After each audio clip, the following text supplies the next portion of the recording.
Today, President Trump made a rare visit to Capitol Hill. He made the 16-block journey to convince his fellow Republicans in the House to unite behind his big, beautiful bill.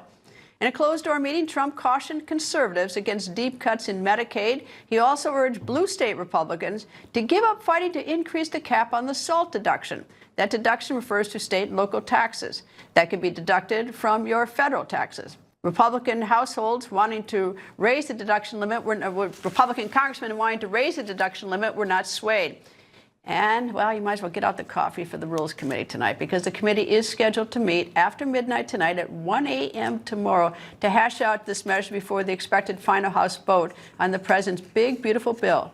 New York Congressman and member of the House Rules Committee, Nick Langworthy, joins me. Good evening, sir. It's great to be with you, Greta. Okay, so I asked, because I wanted to know, like, why you all were so crazy to go at 1 a.m. this morning. So tell the viewers, like, because it makes sense now why you're going at 1 a.m. Yeah, we have to get the work done. We have to get the work done so that the Senate can take this bill. We can vote on it this week. So we're going to have same-day authority, which we voted on earlier this week. So we're going to go. Explain that, though, because explain the same-day authority. Well, typically, with the Rules Committee, you don't have a same-day authority on a bill, and it has to have a day in between. So we will go after midnight. We will work through the night, listen to every Democratic talking point and argument, and they'll stretch it out as long as we can. I fully expect there to be 8, 10, 12 hours. And then we will immediately take that bill to the floor, start debate, and start working on the passage of the total, final, big, beautiful bill. How do you prepare yourself for a 1 a.m. A lot of coffee. A lot of coffee? A lot of coffee. We had a 27-hour markup in the Energy and Commerce Committee. That's something I hadn't been through before, but, you know, there's a lot of filibustering on the other side. The Rules Committee is very unique. But you do it to the Democrats, too. I mean, sure. Come on. I mean, it's like, the Republicans do it to the Democrats, Democrats do it to the Republicans. This committee, actually, the Rules Committee, has unlimited debate. So there's no time clock.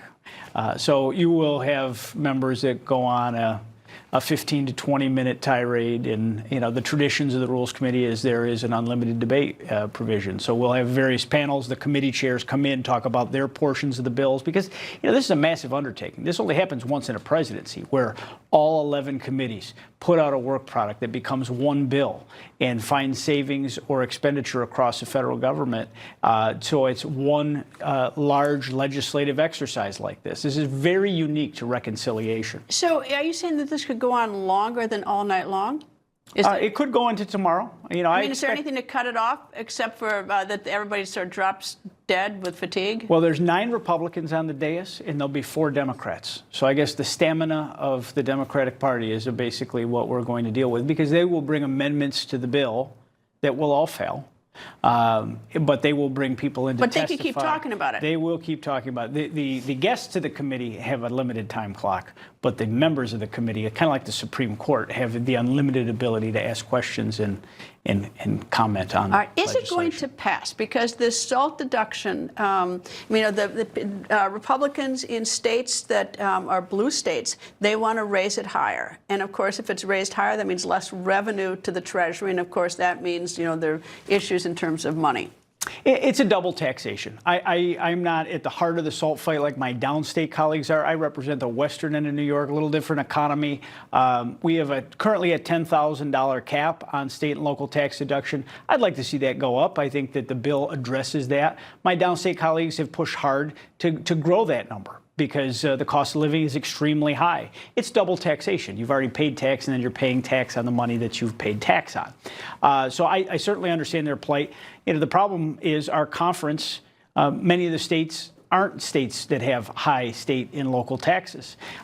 But I do think we're going to come to a solution. I think they're very close to, when I left Capitol Hill, we're very close to a final number. The Speaker and his staff are working overtime with all of the bean counters in Washington, with the SALT state members. I think we're going to get there and have something that everybody can work with. Is it going to be revenue neutral, which is what the reconciliation is supposed to be, or is there a lot of sort of, playing around with the numbers and doing the spending cuts, at the outside towards the 10-year mark rather than towards the early time? It's a 10-year budget, so you have to look at the full 10 years. I know, but everyone sort of fudges that a little bit in Washington. We're a long ways off from the final, because now our product, when we pass this, and hopefully we pass this by Thursday, then it goes to the Senate, who will put their own spin on this bill. It may look decidedly different.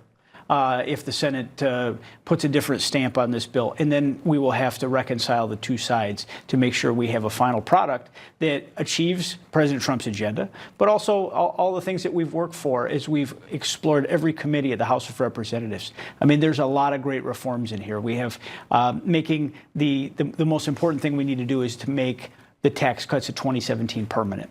I mean, our economy right now, there's so much money sitting on the sidelines waiting to see if we're going to be successful. Some estimate there's $4 trillion waiting in the wings of private economic investment ready to go. What I said to the Speaker and everybody else who comes in here from Congress, after you're done with this, make the tax code so the rest of us can understand it, because it's like nobody understands it. It's so Byzantine. But anyway, that's what I say to every member of Congress who comes in here. Sir, thank you very much for joining me. Thank you, Greta.